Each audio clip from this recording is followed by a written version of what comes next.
Presenting the classics of Sam P. Chaladurai. Sam P. Chaladurai அவர்களின் போதனை களஞ்சியத்திலிருந்து. மரத்தை போல இருக்க வேண்டும் என்று வேதவசனம் சொல்லுகிறது. திருப்பம் 1வது சங்கீதம். துன்மார்க்கருடைய ஆலோசனையில் நடவாமலும், பாவிகளுடைய வழியில் நில்லாமலும், பரியாசக்காரர் உட்காரும் இடத்தில் உட்காராமலும், கர்த்தருடைய வேதத்தில் பிரியமாயிருந்து இரவும் பகலும் அவருடைய வேதத்தில் தியானமாயிருக்கிற மனுஷன் பாக்கியவான். அவன் எப்படி இருப்பான்? நீர்க்கால்களின் ஓரமாய் நடப்பட்டு தன் காலத்தில் தன் கனியை தந்து இலையுதிராது இருக்கிற மரத்தை போல் இருப்பான். எல்லாம் சொல்லுங்க, மரத்தை போல் இருப்பான். மரத்தை போல் இருக்கான காத்தடிச்ச உடனே சாஞ்சி விழுந்துடுறது இல்ல. மரம் ஏன் உடனே சாஞ்சி விழுகிறது இல்லைன்னா, அது வேர் அப்படியே படர்ந்து ஆழமா போய் அது இருக்கிறதுனால மரங்கள் சில நேரத்தில் பாருங்க அப்படியே ஆடும். ஆடி சில நேரத்தில் அப்படியே சாயிற மாதிரி இப்படியெல்லாம் ஆட ஆரம்பிக்கும். பயங்கரமா பிஹேவ் பண்ணும். மரத்தை பார்த்தீங்கன்னா பெரிய புயல் எல்லாம் சிக்கி மரம் ஆடுறது பார்த்தீங்கன்னா அது விழுறதுக்குள்ள ரொம்ப கஷ்டம் விழுகிறது. ஏனென்றால் அதனுடைய வேர் ஆழமாய் படர்ந்து பரவி ஆழமாய் சென்றிருக்கிறபடினால அதை விழாமல் தாங்கி கொண்டிருக்கிறது. விசுவாசி அப்படி இருக்க வேண்டுமாம், வேரூன்றி இருக்க வேண்டும். எப்படி நாம் வேதவசனத்தை தியானிப்பது, எப்படி வேரூன்றுவது, எப்படி பலப்படுவது, எப்படி எல்லா புயலையும் காற்றையும் சமாளிக்கத்தக்கதாக ஒரு மரத்தை போல நிற்கத்தக்கவர்களாய் மாறுவது எப்படி, அது குறித்து பார்ப்போம். வேதவசனம் சொல்லுது, இரவும் பகலும் வசனத்தில் தியானமாயிருக்கிற மனுஷன், அதுதான் வேரூன்றது காரணமாகி விடுகிறது. இந்த தியானத்தை குறித்து ஒரு சில காரியங்களை சொல்லுகிறேன். சங்கீதம் திருப்போம் 63ஆம் சங்கீதம். எப்படி வேரூன்று தியானம் எப்படி ஒரு மனுஷனை வேரூன்று செய்கிறது என்று பார்ப்போம். 63ஆம் சங்கீதம் 5-6 வசனங்கள். நிலத்தையும் கொழுப்பையும் உண்டது போல என் ஆத்துமா திருப்தியாகும். இந்த மனுஷன் பேசுறான் பாருங்க, தேவனுடைய வார்த்தை எப்படி இருக்கிறது இவனுக்கு. இவனுடைய ஆத்துமாவை அப்படியே கொழுப்பாக்குகிறதான். ஃபேட், சோல் இஸ் ஃபேட்னு சொல்றான். நிலத்தையும் கொழுப்பையும் உண்டது போல என் ஆத்துமா திருப்தியாகும். எத்தனை பேர் சொல்றீங்க கர்த்தருடைய வார்த்தை நிலத்தையும் கொழுப்பையும் உண்டது போல ஆத்துமா திருப்தி ஆகிறதுன்னு? ஆத்துமாவில் கொழுப்பு அதிகம் இருக்கிறது நல்லது. ஹலோ, ஆத்துமாவில் கொழுப்பை உண்ணுகிறது நல்லது, கறியில கொழுப்பை சாப்பிட்டுட்டு இருக்காதீங்க. ஆத்துமாவில் கொழுப்பு. என் வாய் ஆனந்த களிப்புள்ள உதடுகளால் உம்மை போற்றும், என் படுக்கையின் மேல் நான் உம்மை நினைக்கும் போது ராச்சாமங்களில் உம்மை தியானிக்கிறேன்.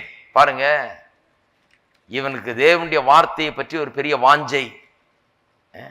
அவன் சொல்லுகிறான், அதே சங்கீதக்காரன் தான், அவன் சொல்லுகிறான், கொழுப்பை உண்டது போல நான் திருப்தியா இருக்கிறேன் எனக்குள்ள. ஏன்னா அவனுடைய வார்த்தை அப்படி என்னை திருப்தி படுத்துகிறது, என்னை அப்படியே கொழுப்பினால் நிறைக்கிறது, ஆனந்த களிப்பு உண்டாகிறது.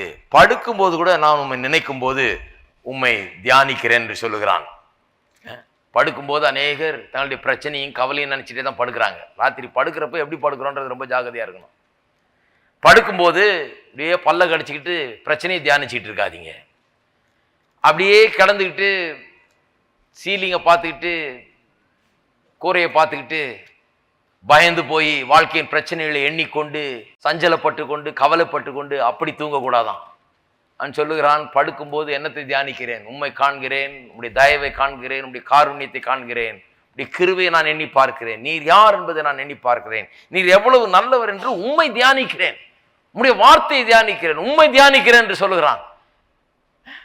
அப்போ மகிழ்ச்சி உண்டாகிறதாம். 119ஆம் சங்கீதத்துக்கு திருப்போம். 119ஆம் சங்கீதம் தேவனுடைய வார்த்தை குறித்த சங்கீதம். ரொம்ப அற்புதமான ஒரு சங்கீதம். முழுக்க முழுக்க தேவனுடைய வார்த்தையினுடைய மேன்மையை அது பேசுகிறது.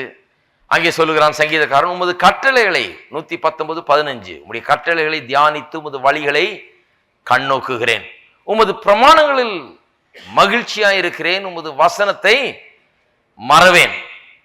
என்ன சொல்றான் பாருங்க, முழுக்க முழுக்க தேவனுடைய வார்த்தை பாருங்க. ஒவ்வொரு வசனமும் பார்த்தீங்கன்னா கிட்டத்தட்ட அவருடைய வார்த்தையை பற்றி தான் சொல்லுகிறது.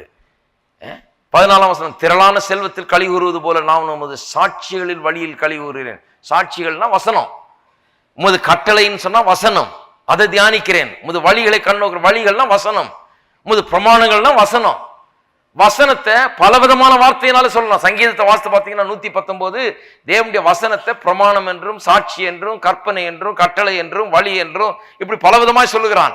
இதை நான் கண்ணோக்குகிறேன், இதை தியானிக்கிறேன், இதுல நான் மகிழ்ச்சியா இருக்கிறேன், இதை நான் மறவேன் என்று சொல்லி இப்படி பேசுகிறான் பாருங்க. அவன் சொல்லுகிறான், ஆங்கிலத்தில் ரொம்ப அருமையாக வருகிறது, ஐ வில் என்று வருகிறது. அங்கே இலக்கண ரீதியில் அங்கே இருக்கிற ஒரு காரியத்தை அது வெளிக்கொண்டு வருகிறது. ஏனென்றால் சொல்லுகிறான், உமது கட்டளைகளை தியானித்து உடைய வழிகளை கண்ணோக்குகிறேன். நான் டிட்டர்மின் பண்ணிட்டேன், நான் தீர்மானம் பண்ணிட்டேன், நான் இதைத்தான் செய்வேன் என்கிற ரீதியிலே அவன் சொல்லுகிறான். 23ஆம் வசனத்தை பாருங்க, இதுல சில வசனங்களை பார்ப்போம். பிரபுக்களும் உட்கார்ந்து எனக்கு விரோதமாய் பேசிக் கொள்ளுகிறார்கள், உமது அடியேனோ உமது பிரமாணங்களை தியானிக்கிறேன். யார் என்னை பற்றி என்ன பேசுனதுன்றதை தியானிக்கல அவன். கர்த்தாவே என்னை இப்படி பேசிட்டாங்க ஆண்டவரே, என்னை இப்படி சொல்லிட்டாங்க ஆண்டவரே அப்படின்னு சொல்லி படித்து கொண்டு அதை தியானித்து கொண்டிருக்கவில்லை. நிறைய பேர் இன்னைக்கு அதை தியானித்து கொண்டிருக்கிறார்கள். யார் யாருக்கு இவங்களுக்கு துரோகம் பண்ணது, யார் யாரு தங்களுடைய சத்துருக்கள், யார் யாரு தீமை பண்ணது, யார் யாரு என்ன பண்ணதுன்னு சொல்லி அதை யோசித்துக் கொண்டு அதை தியானித்துக் கொண்டிருக்கிறார்கள் சொல்லுகிறான். அவரெல்லாம் உட்கார்ந்து என்னை பற்றி பேசிக் கொண்டிருக்கிறார்கள், எனக்கு விரோதமாய் பேசிக் கொள்ளுகிறார்கள். ஆனால் உமது அடியேனோ உமது பிரமாணங்களை தியானிக்கிறேன். கர்த்தாவே நான் உம்முடைய வார்த்தையை நான் தியானித்துக் கொண்டிருக்கிறேன் என்று சொல்லுகிறான். 78வது வசனம், அதே சங்கீதத்தில் 78வது வசனம். அகங்காரிகள் என்னை பொய்களினால் கெடுக்க பார்த்தபடியால் வெட்கப்பட்டு போவார்களாக, நானோ உமது கட்டளைகளை தியானிப்பேன். அவன் விரோதிகளை குறித்து தியானிக்கவில்லை, தனக்கு எதிராக செய்யப்படுகிற தீமைகளை குறித்து தியானிக்கவில்லை, தன்னுடைய பிரச்சனைகளை தியானிக்கவில்லை, உம்முடைய கட்டளைகளை தியானித்தேன், உம்முடைய வார்த்தையை தியானித்தேன் என்று சொல்லுகிறான். 97வது வசனம், உமது வேதத்தில் நான் எவ்வளவு பிரியமாயிருக்கிறேன், நாள் முழுவதும் அது என் தியானம். வாழ்க்கையின் வெற்றியின் ரகசியத்தை பிடிச்சிட்டான் பாருங்க அவன். நாள் முழுவதும் தியானம், அதுல எவ்வளவு பிரியமாயிருக்கிறேன், நாள் முழுவதும் அது என்னுடைய தியானம். என்ன பண்ணுகிறது ஒரு மனுஷனுக்கு? தேவனுடைய வார்த்தை இரவும் பகலும் தியானமா இருக்கிற மனுஷன் அவன் பாக்கியவான். அவன் நீர்க்காலின் ஓரமா நடப்பட்டு தன் காலத்தில் தன் கனியை தந்து இலையுதிராது இருக்கிற மரத்தை போல் இருப்பான். அவன் செய்வதெல்லாம் வாக்கியம் சொல்லி இருக்கிறதே, என்ன அதுல அடங்கி இருக்கிறது? அப்படி தியானத்துல என்ன இருக்குது? வேத வசனத்துல இரவும் பகலும் தியானமா இருக்கிறதுல என்ன நன்மை இருக்குது? இங்க வாசிக்கிறேன் பாருங்க. சொல்லுகிறான், எவ்வளவு பிரியமா இருக்கிறேன், நாள் முழுவதும் அதன் தியானம். 98, நீர் உம்முடைய கற்பனைகளை கொண்டு என்னை என் சத்துருக்களிலும் அதிக ஞானம் உள்ளவனாக்கு நீர், அவைகள் என்றென்றைக்கும் என்னுடனே இருக்கிறது. சத்துருக்கள்லாம் என்னை பற்றி பேசிட்டு இருக்கிறாங்க, எனக்கு விரோதமாக திட்டமிடுகிறார்கள், எனக்கு விரோதமாய் செய்யும்படியாக அவர்கள் உட்கார்ந்து பேசிட்டு இருக்கிறாங்க. ஆனால் நான் உடைய வார்த்தையை தியானித்து கொண்டிருக்கிறேன். கடைசியில் ரிசல்ட் என்ன? என்னுடைய சத்துருக்களை காட்டிலும் நான் என்னை ஞானம் உள்ளவனாக்கினீரே. கர்த்தருடைய வார்த்தையில தியானமா இருக்கும் போது நமக்கு விரோதமாய் செய்யப்படுகிற காரியங்கள் எல்லாவற்றையும் அறிந்து கொள்கிறது மட்டுமல்ல, புரிந்து கொள்வது மட்டும் இல்ல, அதற்கான பதிலை அதிலிருந்து எப்படி விடுவிக்கப்படுகிறது, அதிலிருந்து எப்படி விடுதலை ஆகிறது, அதை எப்படி மேற்கொள்ளுகிறது என்கிற ஒரு பெரிய ஞானத்தை கொடுக்கிறார். சத்துருக்கள் அவன் உட்கார்ந்து ரொம்ப திட்டமிட்டு அவன் ரொம்ப அவங்கள முழுத்த பார்க்கிறான். எப்படி வெளியே வர்றதுன்னு கர்த்தர் அவனை விட பெரிய ட்ரிக்கெல்லாம் நமக்கு கத்துறதுக்கு ரெடியா இருக்கிறார். எத்தனை பேர் விசுவாசிக்கிறீங்க? கர்த்தர் சொல்றாரு, அவன் கிடக்குறான், அவன் உட்கார்ந்து நாளெல்லாம் திட்டம் போட்டுட்டு கிடக்குறான் உன்னை பற்றி. நீ என் வசனத்திலேயே தியானம் பாருந்தனா அவனை விட ஞானி ஆக்கிடுவான் உன்னை. அவனை விட நீ ஞானியா இருந்தா நீ தான் ஜெயிப்ப, அவன் ஜெயிக்க போறது கிடையாது. வாழ்க்கையில எல்லா பிரச்சனையும் பிரச்சனை அப்படியே சூழ்ந்து கொள்ளலாம். ஆனால் என்னுடைய வசனத்தை தியானித்தால் உன்னை சூழ்ந்து கொள்ளுகிற எல்லா பிரச்சனையை காட்டிலும் உனக்கு பெரிய ஞானத்தை தருவேன். அந்த பிரச்சனையை மேற்கொள்ளக்கூடிய ஒரு பெரிய ஞானத்தை உனக்கு நான் கட்டளையிடுவேன். உனக்கு விரோதி யாருமே நிற்க முடியாது என்றால் எல்லா விரோதியை காட்டிலும் பெரிய ஞானம். உனக்கு எதிராக வருகிற எல்லா ஆயுதங்களை காட்டிலும் பெரிய ஞானம். உனக்கு எதிராக செயல்படுகிற எல்லா செயல்களை காட்டிலும் பெரிய ஞானம். எல்லா மனுஷரை காட்டிலும் பெரிய ஞானத்தை உனக்கு கட்டளையிடுகிறேன்னு சொல்கிறார். மெய்யாகவே இதெல்லாம் அனுபவித்து பார்க்கணும். இருக்கீங்களா? கர்த்தர் அதை செய்வார், அனுபவித்து பாருங்கள். பெரிய ஞானத்தை கர்த்தர் உள்ள தருவார். இன்னும் பாருங்க, சொல்றேன், உம்முடைய சாட்சிகள் என் தியானமா இருக்கிறபடியா. சாட்சிகள்னா வசனம், மறுபடியும் கற்பனைகள்னு சொன்னார் 97 வேதம்னு சொல்லியிருக்கு. இங்க சாட்சிகள், உம்முடைய சாட்சிகள் என் தியானமா இருக்கிறபடியால் எனக்கு போதித்தவர்கள் எல்லாரிலும் அறிவுள்ளவனாய் இருக்கிறேன். டீச்சரை விட தேறிட்டேன்றான். அருமையானவர்களே, ஒரு சேலஞ்ச் பண்ணி உங்களுக்கு சொல்லுகிறேன். வாலிப பிரசங்கியார்களுக்கெல்லாம் அடிக்கடி சொல்லுவேன் நான், வாலிபனா இருக்கிறோமே அநேகருக்கு கவலை பாருங்க. இன்னைக்கு வாலிபனா இருக்கிறதுனால மதிக்க மாட்டேங்கிறாங்க, வாலிபனா இருக்கிறதுனால ஊழியம் செஞ்சா யாரும் கேட்க மாட்டேங்கிறாங்க, பிரசங்கத்தை கேட்க மாட்டாங்க, வாலிபனா இருக்கிறதுனால என்னமோன்னு பார்க்குறாங்க. அதுக்கு என்ன வயோதிபன் ஆகிட முடியுமா? முடியாது. என்ன பண்ணணும்? வாலிபர்கள் வாலிபமா இருந்தால் பரவாயில்ல, கர்த்தருடைய வேதத்தில் இரவும் பகலும் தியானமாக இருந்தால் உங்களுக்கு போதிச்ச பெரிய பெரிய ஆளுங்கள்லாம் இருக்காங்க பாருங்க, அவங்கள விட பெரிய ஞானம் உங்களை நிரப்பும். உங்களை பார்த்து ஆச்சரியப்படக்கூடிய அளவுக்கு உங்களுக்கு போதித்தவர்களை விட பெரிய ஞானத்தை நீங்கள் கற்றுக்கொள்வீர்கள். ஆச்சரியப்படுவார்கள் ஜனங்கள், இவ்வளோ வாலிபமா இருக்காரு, இவ்வளோ விஷயத்த தெரிஞ்சு வச்சிருக்காருன்னு சொல்லி நிச்சயமா அது நடக்கும். பாருங்க, கர்த்தர் எப்படி எப்படி உயர்த்துகிறார் ஒரு மனுஷனை பாருங்க. அதனால தான் சொல்லிருக்கு, இரவும் பகலும் அவருடைய வேதத்து தியானமா இருக்கிற மனுஷன் பாக்கியவான். பாக்கியவான், அவன் விரோதியெல்லாம் மடங்கடித்து விடுவான். ஏனென்றால் விரோதியை காட்டிலும் பெரிய ஞானம் அவனுக்கு இருக்கும். ஏன் பாக்கியவான்? அவனுக்கு போதித்தவர்களை காட்டிலும் இவன் பெரியவன் ஆயிடுவான். டீச்சரை காட்டிலும் தேர்ன வாத்தியாரை காட்டிலும் பெரிய ஆளா இவன் வருவான். ஏனென்றால் இவன் கர்த்தருடைய வேதத்துல தியானமா இருக்கிற மனுஷன். அடுத்த ஸ்டெப் பாருங்க, அடுத்த வசனத்தை பாருங்க. உம்முடைய கட்டளைகளை நான் கை கொண்டிருக்கிறபடியால் முதியோர்களை பார்க்கலும் ஞானம் உள்ளவனாயிருக்கிறேன். இருக்கீங்களா? வாலிபர்களுக்கு நான் சொல்லுகிறேன், வாலிப வயதை நீங்கள் அலட்சியம் பண்ணாதீங்க. ஏன்னா தேவன் அலட்சியம் பண்ணுகிறது கிடையாது.